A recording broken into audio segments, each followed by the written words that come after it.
जय हिंद दोस्तों। Exam dear में आप सभी का दिल खोल कर स्वागत है।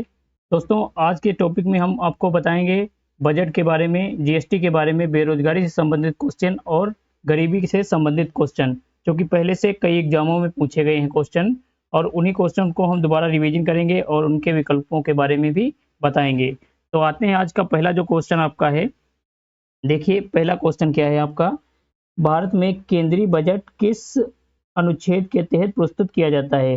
जो केंद्रीय बजट होता है हमारा, उस वो किस अनुच्छेद के तहत प्रस्तुत होता है। तो देखिए, जो केंद्रीय बजट होता है वो अनुच्छेद 112 के तहत आता है। किसके तहत आता है? 112 के तहत। 112 और 113 में क्या होता है? इसमें तो आपका हो गया केंद्रीय बजट। केंद्रीय बजट, केंद्रीय बजट। और 113 में क्या होता है? प्राक्कलन समिति। प्राक्कलन समिति। प्राक्कलन समिति क्या होती है? खर्च के बारे में जानकारी देती है। जो बजट का जितना खर्च रहता है उसके बारे में जानकारी या उसकी चर्चा होती है इसमें। ठीक है, अगले पे आते हैं। अगला देखिए क्वेश्चन जो आपका है, जीएसटी किस प्रकार का कर है। जो जीएसटी होता है ये किस प्रकार का कर है। तो जीएसटी क्या प्रत्यक्ष कर है, अप्रत्यक्ष है, या कॉर्पोरेट या फिर परिसंपत्ति कर है। तो जो जीएसटी होता है ये आपका अप्रत्यक्ष, अप्रत्यक्ष यानी कि इनडायरेक्ट टैक्स होता है। कौन सा होता है? अप्रत्यक्ष। अप्रत्यक्ष टैक्स होता है। अप्रत्यक्ष टैक्स कौन से होते हैं? वो टैक्स जो लगाया जाता है जिस पे वो नहीं देता है, बल्कि उसकी जगह पे कोई दूसरा जमा करता है। जैसे टैक्स हम पे लगाया गया है और टैक्स वो जमा करेगा कोई दूसरा, तो उसे ही अप्रत्यक्ष करते हैं। डायरेक्ट टैक्स इसको नहीं बोलते हैं, इसको बोलते हैं इनडायरेक्ट टैक्स। अगले सवाल पे देखिए, भारत में पहली बार बजट भारत में पहली बार बजट कब प्रस्तुत किया गया था। तो बजट पहली बार प्रस्तुत किया गया था और किसने प्रस्तुत किया था ये हम आपको बताते हैं। देखिए, विकल्प कौन कौन सा दिया है। विकल्प तो इसमें दिया है जवाहरलाल नेहरू, आर के षणमुखम शेट्टी, सी डी देशमुख। तो जो पहली बार बजट होता है जब हम गुलाम होते हैं तो 1860 में आता है। कब आता है पहली बार बजट? आता है 1860 में। पहली बार भारत में कब होता है? 1860 में, जब हम उस समय गुलाम थे अंग्रेजों के। कब? 7 अप्रैल 1860 को। इसमें वायसराय कौन था? वायसराय कौन था इसमें? Lord Kenin. लॉर्ड केनिन के समय लॉर्ड केनिन था इसमें वायसराय। Lord Kenin. और उस समय वित्त मंत्री कौन था जिसने बजट को प्रस्तुत किया था? क्योंकि वित्त मंत्री ही बजट को प्रस्तुत करते हैं। ये अधिकार होता है राष्ट्रपति को, लेकिन करता कौन है? वित्त मंत्री। तो वित्त मंत्री उस समय कौन था? वित्त मंत्री उस समय कौन थे जब ये उस समय वित्त मंत्री आपके थे? James James Wilson. James Wilson. और जेम्स विल्सन जो है, इन्हीं ही हम क्या बोलते हैं? इनको बोलते हैं भारत में बजट का जनक, या फिर बजटीय प्रणाली का जनक। क्या बोलते हैं इसको? बजटीय बजटीय प्रणाली के जनक। प्रणाली के जनक। ठीक है। उसके बाद क्या होता है? फिर हमारा देश जब आजाद होता है, इसका सही विकल्प तो हो जाएगा आपका आर के षणमुखम शेट्टी। जब देश आजाद होता है तो 26 नवंबर 1947 को पहली बार बजट प्रस्तुत किया जाता है। किसके द्वारा ये किया जाता है? आपका आर के शेट्टी, यानी कि आर के षणमुखम शेट्टी के द्वारा। कब?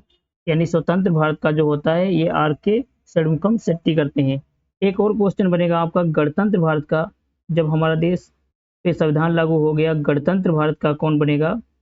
क्योंकि यहाँ से क्वेश्चन घुमा फिरा के ही आते हैं लगभग। तो गणतंत्र भारत का पूछेगा पहला बजट किसने प्रस्तुत किया था, या फिर पूछ लेगा स्वतंत्र भारत का। स्वतंत्र भारत का तो आपका षणमुखम शेट्टी हो जाएगा। और भारत का पूछेगा, क्योंकि इसमें विकल्प नहीं दिया है, नहीं तो भारत का कौन था? आपका जेम्स विल्सन। James Wilson. अब देखिए कौन सा रह गया आपका गणतंत्र भारत का। तो गणतंत्र भारत का आपका था कौन? जॉन मथाई। जॉन मथाई। इन्होंने कब किया था ये? 1950 में पहला बजट 1950 में। 26 जनवरी 1950 को लागू होता है आपका संविधान, पूरी तरीके से लागू हो जाता है और फिर अगले ही महीने फरवरी में बजट प्रस्तुत किया जाता है। चलिए अगले क्वेश्चन पे। अगला क्वेश्चन आपका कौन सा है? जीएसटी किस तिथि को लागू हुआ था? जो जीएसटी आपका है ये किस तिथि को लागू हुआ था? तो जीएसटी आपकी लागू हुई थी 1 जुलाई 2017 को। कब लागू हुई थी? 1 जुलाई 2017 को। 1 जुलाई 2017 को। जीएसटी का जो मॉडल है, यानी कि जीएसटी कहाँ से अपनाया गया है? जीएसटी अपनाया गया हमारा कनाडा से। कनाडा जो देश है वहाँ से हम लेके आए जीएसटी को। जीएसटी को कहाँ से लेके आए? कनाडा से। जीएसटी के लिए संविधान संशोधन होता है 101वां संविधान संशोधन होता है। संविधान संशोधन होता है। कौन सा संविधान संशोधन होता है? 101वां। आज लिखते नहीं बन रहा है, पता नहीं क्यों। और इसके लिए विधेयक जो आता है, विधेयक आता है वो 122वां विधेयक आता है। विधेयक होता है 122वां और संविधान संशोधन को होता है 101वां। तो इतना जीएसटी से याद रखना।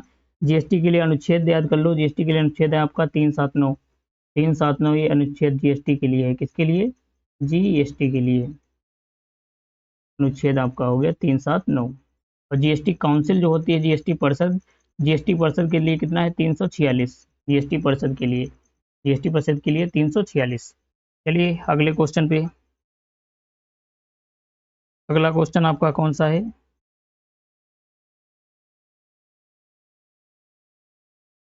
भारत में वित्तीय वर्ष कब से कब तक रहता है? जो वित्तीय वर्ष होता है वो कब से कब तक रहता है? तो भारत में जो रहता है ये आपका 1 अप्रैल से स्टार्ट होता है और 31 मार्च तक जाता है। तो अप्रैल से लेके मार्च तक कब रहता है? अप्रैल से लेकर मार्च तक।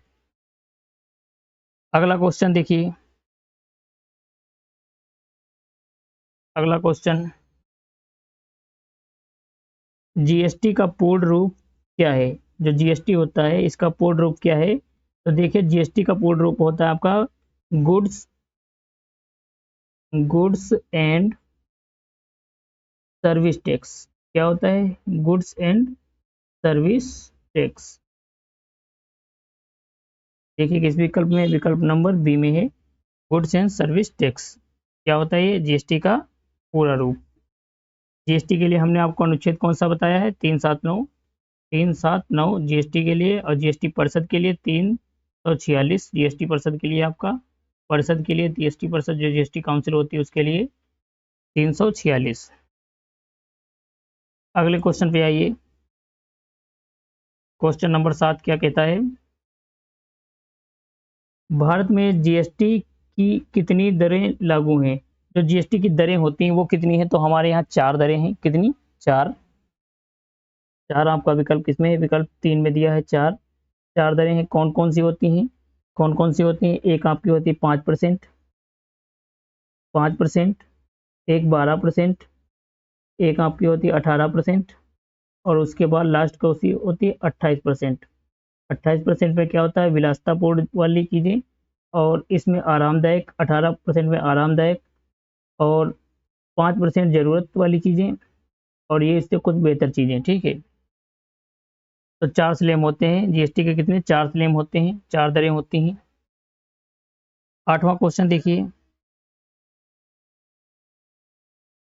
8वां क्वेश्चन आपका क्या है?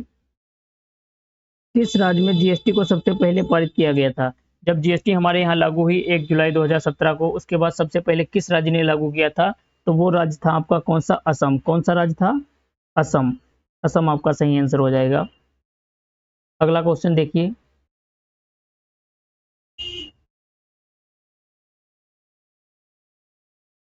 किस समिति की सिफारिश पर जीएसटी लागू की गई थी? जीएसटी के लिए कौन सी समिति आई थी? तो जीएसटी के लिए आई थी आपकी विजय केलकर समिति। कौन सी? विजय केलकर समिति। विजय केलकर समिति, यही आपका सही आंसर है, विजय केलकर समिति। रंगराजन समिति थी, ये गरीबी से संबंधित है। किससे संबंधित है? गरीबी से संबंधित है। इन्होंने कितना? शहरी क्षेत्र में 1407, और गांव गांव वाले क्षेत्र में कितने? 916 रुपये।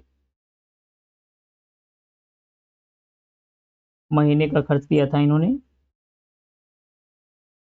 जिसको प्रतिदिन के हिसाब से देखते हैं कितना प्रतिदिन का रहता था, 47 रुपये, और गांव में कितने, 47 और 32, 47-32 का कॉन्सेप्ट था। अगला देखिए क्वेश्चन,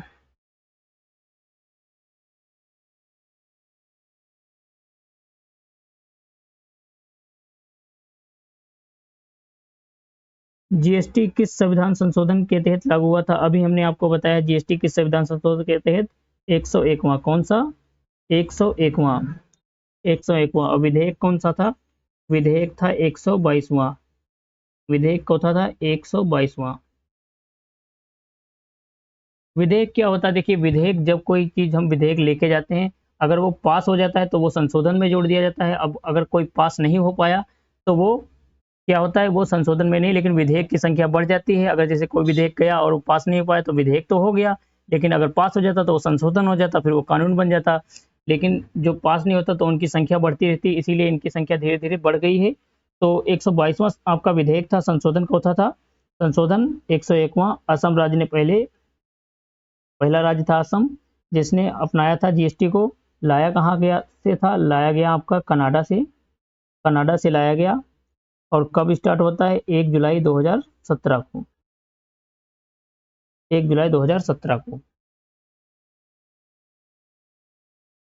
अगला क्वेश्चन देखिए, क्वेश्चन नंबर 11,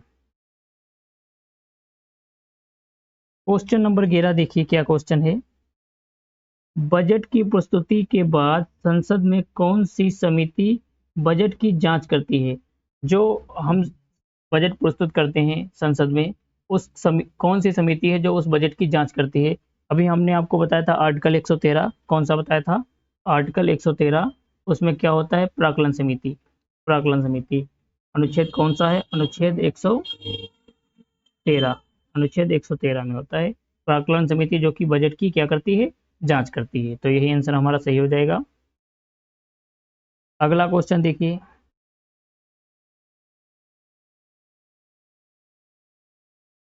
अगला क्वेश्चन 12वां क्या क्वेश्चन है, गरीबी रेखा किस पर आधारित होती है? जो गरीबी रेखा होती है वो किस पर आधारित होती है, आय पर, शिक्षा पर, स्वास्थ्य पर, या फिर रोजगार पर? तो गरीबी रेखा जो होती है ये आपकी किस पर आधारित होती है, ये होती है आय पर, किस पर, आय पर। अगला क्वेश्चन देखिए,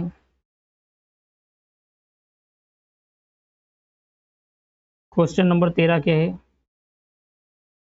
भारत में गरीबी रेखा का निर्धारण किस समिति ने किया था? जो गरीबी रेखा है उसका निर्धारण किस समिति ने किया था? अभी हमने आपको पीछे 2-4 पीछे क्वेश्चन में बताया है, कौन सी होती है वो, रंगराजन समिति। कौन सी, रंगराजन समिति, रंगराजन समिति, जो कि गरीबी रेखा से संबंधित है, गरीबी रेखा से संबंधित है। अगला क्वेश्चन देखिए, क्वेश्चन नंबर 14,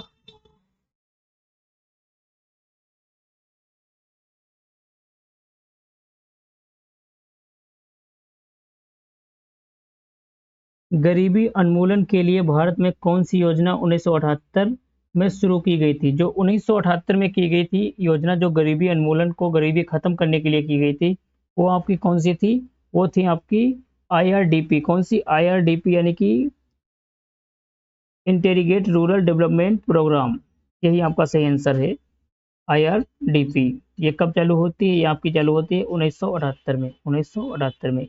इसके लिए होती है, गरीबी को खत्म करने के लिए, गरीबी को खत्म करने के लिए। आगे आइए, ये मनरेगा जो आपका है, मनरेगा कब आता है, मनरेगा आता है 2005 में, कब आता है, 2005 में। फिर 15 नंबर क्वेश्चन,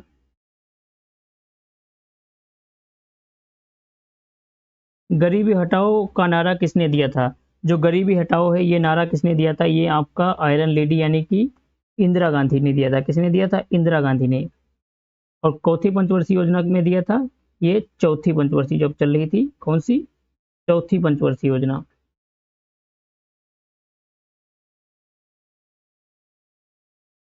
चौथी पंचवर्षीय योजना में दिया था, कौन सा, गरीबी हटाओ, गरीबी हटाओ, ये नारा दिया था गरीबी हटाओ का।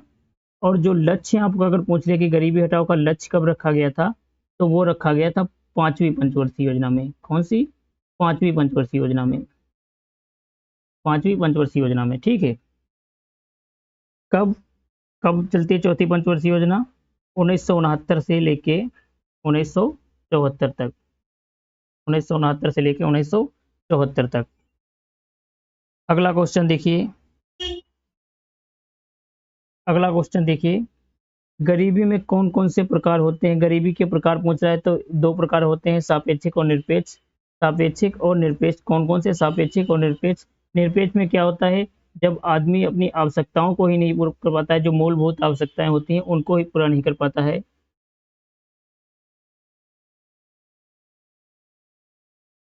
मूलभूत आवश्यकताओं को ही पूर्ति नहीं कर पाता है तो उसको बोलते हैं निरपेक्ष गरीबी, की पूर्ति नहीं कर पाता है, आवश्यकताओं की पूर्ति नहीं कर पाता है। और सापेक्षिक गरीबी क्या होती है? इसमें तुलना की जाती है, किसी दूसरे व्यक्ति से तुलना करके, जो मतलब ज़्यादा अमीर होता है, जैसे मान लो हमसे अमीर शेरुखान तो अमीर है ना हमसे, तो ये तुलना कर रहे हैं हमें, तो हम गरीब हो गए उनकी नज़र में, तो इसको बोलते हैं सापेक्षिक गरीबी। निरपेक्ष में क्या होता है? अपनी आवश्यकताओं को ही पूरा नहीं कर पाता है। अगले क्वेश्चन पे आइए,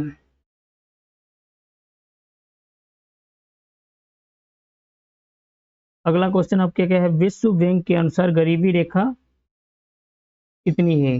गरीबी रेखा विश्व बैंक के अनुसार, अमेरिकी डॉलर जो होता है आपका, अमेरिकी डॉलर कितना? 1.90 प्रतिदिन का, 1.90।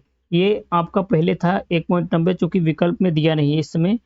वर्तमान की में कितना हो गया है? वर्तमान में हो गया है 2.25, 2.25 अमेरिकी डॉलर, 2.25 अमेरिकी डॉलर प्रतिदिन। अगर इतना खर्चा कर रहे हो अमेरिकी डॉलर को, इसमें गुणा कर दो आप, कितने इस समय 85 या 84 रुपये में है, और उसको गुणा करके बता दोगे जितना बनेगा उतना एक दिन में खर्च कर रहे हो, तो आप गरीब नहीं हो, और अन्यथा आप गरीब हो। किसके अनुसार? विश्व बैंक के अनुसार, विश्व बैंक के अनुसार। अगला क्वेश्चन देखिए, अगला क्वेश्चन आपका, बेरोजगारी की गणना किस आधार पर की जाती है? जो बेरोजगारी की गणना होती है ये किस आधार पर की जाती है? तो ये की जाती है आपकी है श्रम शक्ति के आधार पर। किसके? श्रम शक्ति के आधार पर, श्रम शक्ति के आधार पर। अगला क्वेश्चन देखिए, भारत की बेरोजगारी दर मापने के लिए कौन सी संस्था जिम्मेदार है? तो जो बेरोजगारी की दर नापती है वो कौन सी संस्था है? एनएसएसओ, एनएसएसओ, जो कि वर्तमान में खत्म हो गई है, मोदी जी की कृपा है। ये 2019 में समाप्त हो गई थी, 2019 में समाप्त हो गई। अब इसकी जगह पे क्या आ गया है? इसकी जगह पे आ गया है एनएसओ, जो अभी तक कोई रिपोर्ट नहीं दिया है, खाली फालतू की बातें हैं। इस चालू कब होती है? 1950 को, 1950 को इसकी स्थापना की जाती है, 1950 को, जो कि गरीबी और बेरोजगारी दोनों की जानकारी देता था। नीति आयोग, आपका नीति आयोग जो था ये कब? 1 जनवरी 2015, 1 जनवरी 2015 को किसकी जगह पे आ गया है? जो पंचवर्षीय योजनाएं होती थी उसकी जगह पे। अगला क्वेश्चन देखिए,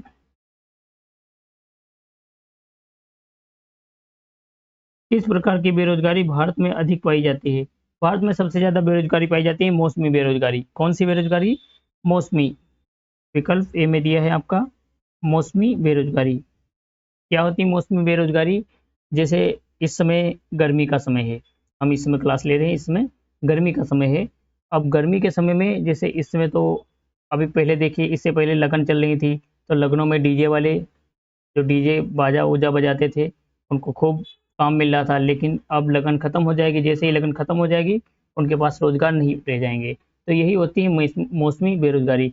कृषि के क्षेत्र में देखी जाती है ज़्यादातर। कृषि के क्षेत्र में क्या होती है? जैसे इसमें धान लगाया जा रहा है, धान लगाया जा रहा है, तो इसमें काम है, और जैसे ही धान लग जाएगा फिर जो किसान लोग हैं वो, उनके पास कोई रोजगार नहीं रह जाएगा। तो इसे ही बोलते हैं मौसमी बेरोजगारी, जो मौसम के आधार पर आती रहती है और बदलती रहती है, बीच में बेरोजगार रह जाते हैं, जब काम नहीं मिलता उसे ही मौसमी बेरोजगारी कहते हैं।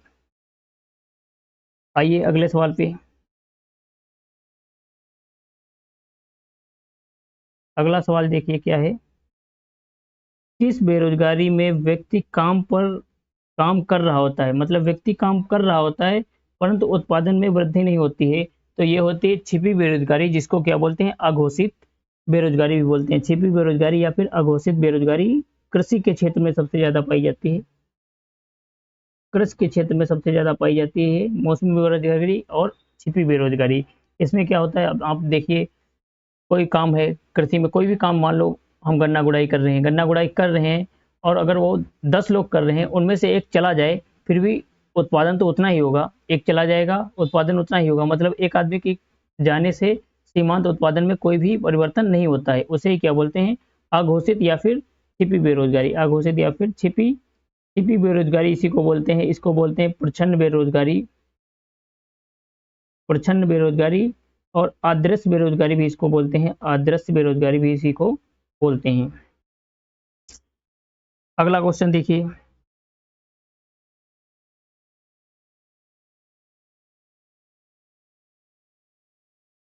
कृषि के क्षेत्र में किस प्रकार की बेरोजगारी पाई जाती है? तो हमने अभी आपको बताया, एक तो छिपी, दूसरी मौसमी। मौसमी ज्यादातर पाई जाती है, तो इसी को सही टिक मारेंगे। मौसमी वैसे भी इसमें विकल्प नहीं दिया है, और जब एक विकल्प सही होता है, दूसरा भी विकल्प सही होता, तो वो ज्यादातर नहीं दिए रहते हैं। मौसमी बेरोजगारी, जिसके बारे में हमने अभी आपको बता दिया है। गन्ना गुड़ाई के समय लेबर लगेगा, बुआई के समय लगेगा, बीच बचे के भैया टाइम में नहीं लगेगा। तो जब काम नहीं पे नहीं होगा, वही आपकी होगी मौसमी बेरोजगारी। अगला क्वेश्चन क्या है, शिक्षित बेरोजगारी किसे कहा जाता है? शिक्षित बेरोजगारी किसे कहा जाता है? तो शिक्षित बेरोजगारी किसको कहा जाता है? जब शिक्षित व्यक्ति को रोजगार ना मिले, उसे ही शिक्षित बेरोजगारी कहते हैं। शिक्षित व्यक्ति को रोजगार ना मिलना, ऑप्शन ए में है, शिक्षित व्यक्ति को रोजगार ना मिलना। इसको दूसरा तरीके से भी बोल सकते हैं, जो कि इसमें विकल्प में नहीं दिया है। शिक्षित व्यक्ति को अब रोजगार तो मिल जाता है, जैसे मान लो किसी ने पीएचडी कर रखा हो, किसी ने कर लिया है पीएचडी, और फिर क्या होता है, पीएचडी करने के बाद उसको अगर चपरासी की नौकरी मिल भी जाती है, फिर भी वो छिपी हुई बेरोजगारी ही आती है। ऐसे में क्या होता है, व्यक्ति अपनी पूरी कार्य क्षमता के आधार पर कार्य नहीं कर पाता है, पूरी क्षमता से काम नहीं करता है। अगला क्वेश्चन देखिए,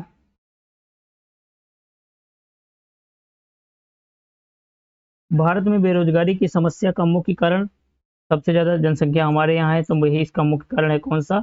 जनसंख्या वृद्धि। तो जनसंख्या वृद्धि ही सबसे ज्यादा बेरोजगारी का कारण कौन सा है? जनसंख्या वृद्धि। अगला क्वेश्चन देखिए, बेरोजगारी हटाने के लिए किस योजना की शुरुआत 2005 में? 2005 में आपका कौन सा आया था? मनरेगा। कौन सा आया था? मनरेगा। क्या आया था? मनरेगा। कहाँ पे विकल्प में? मनरेगा 2005 में आया तो था, ये बेरोजगारी हटाने के लिए, और इससे काम भी मिलता है अच्छा, लेकिन ग्राउंड स्तर पे काम नहीं होता है, पैसा निकल जाता है, और काम का कोई अता पता नहीं रहता है। सारे पैसे लूटते हैं प्रधान और ब्लॉक में बैठे लोग, जई, वीडियो, यही सब। काम करने वालों को पता ही नहीं रहता है कहाँ काम हो गया, पैसा निकलवा लेते हैं। 10 दिन का काम किया, 500 रुपये दे दिए, निकलवा ले गया प्रधान पूरा, छोड़ो। किस प्रकार की बेरोजगारी, किस प्रकार की बेरोजगारी चक्रीय बेरोजगारी कहलाती है? चक्रीय बेरोजगारी क्या होता है, ये हमसे पूछ रहा है। जब आर्थिक मंदी हो जाती है, या फिर पूरी तरीके से कोई रोजगार खत्म हो जाता है, तब एक चक्र के तरीके से, मतलब चक्र क्या मतलब हुआ, कोई चीज पूरी तरीके से, कोई कंपनी पूरी तरीके से खत्म होती है, तो उससे जुड़े जितने भी लोग होते हैं, वो सभी के सभी बेरोजगार हो जाते हैं, उसे बोलते हैं चक्रीय बेरोजगारी।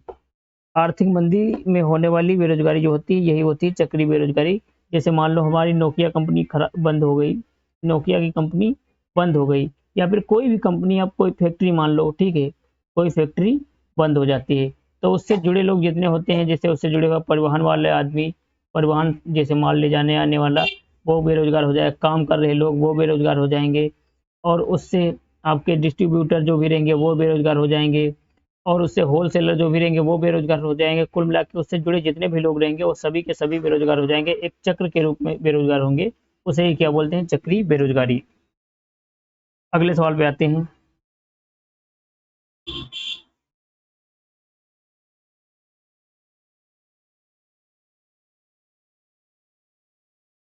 ठीक, किस प्रकार की बेरोजगारी विकसित देशों में अधिक पाई जाती है? विकसित देशों में क्या पाया जाता है, सबसे अधिक कौन सी पाई जाती है? निश्चित बेरोजगारी नहीं पाई जाती है, अघोषित भी नहीं पाई जाती, मौसमी भी नहीं पाई जाती, चक्री बेरोजगारी पाई जाती है। कौन सी? चक्री बेरोजगारी। अगला सवाल देखिए,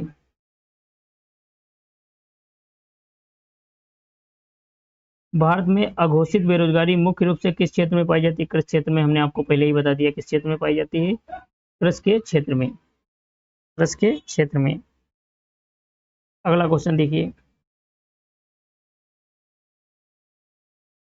बेरोजगारी की गणना किस प्रतिशत के रूप में की जाती है? कुल जनसंख्या, कार्यरत जनसंख्या, श्रम बल या फिर ग्रामीण? अभी आपको हमने शायद ये क्वेश्चन बताया, दोबारा आ गया है। श्रम बल के आधार पर। किस पे? श्रम बल के आधार पर। आगे देखिए,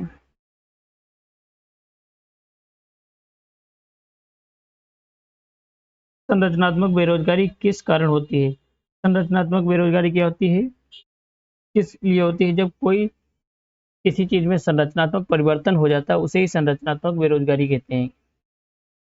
अर्थव्यवस्था में संरचना में परिवर्तन, यही आपका सही आंसर हो जाएगा, अर्थव्यवस्था में संरचनात्मक परिवर्तन। अगला क्वेश्चन देखिए, मनरेगा योजना के अंतर्गत प्रतिवर्ष कितने दिन का रोजगार की गारंटी दी जाती है? प्रतिवर्ष आपका एक साल में 100 दिन का काम 10,000 का है। जहाँ शुरुआत में यही नारा लगा था जब ये लाया गया था 2005 में। तो कितने दिन का? 100 दिन का काम दिया जाता है। एक साल में 100 दिन के काम की गारंटी होती है। पहले पहले तो डिमांड लगती थी, उसके आधार पर अगर काम नहीं मिलता था तो फिर उसके बदले आपको भत्ता देना पड़ता था, सरकार को भत्ता देना पड़ता था, क्योंकि अब ये नियम खत्म हो गया है।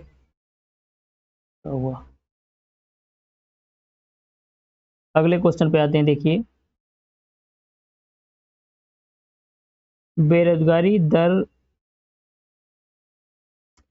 बेरोजगारी दूर करने का दीर्घकालीन उपाय क्या है? बेरोजगारी है, इसको दूर करने का दीर्घकालीन उपाय क्या है? शिक्षा और कौशल विकास। कौन सा? शिक्षा और कौशल विकास। अगला क्वेश्चन देखिए,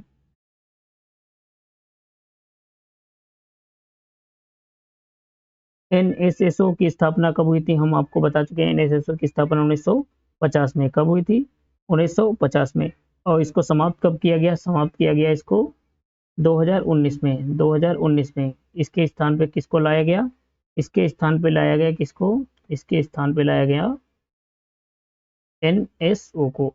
एनएसओ को लाया गया है इसके स्थान पर। अगला क्वेश्चन देखिए,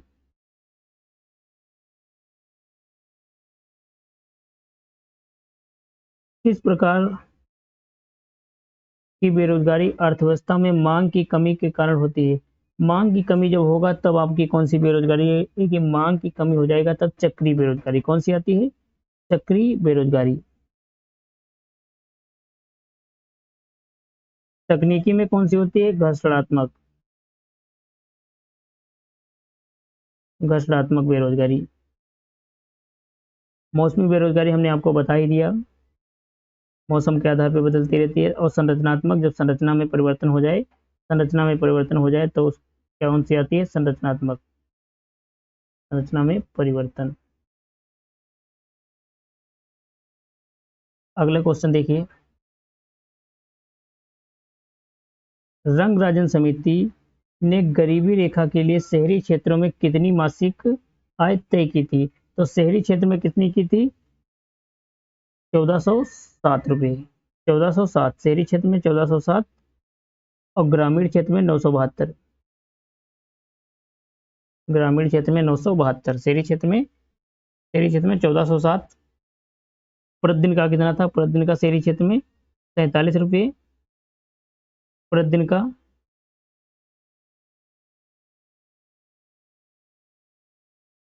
आगे देखिए,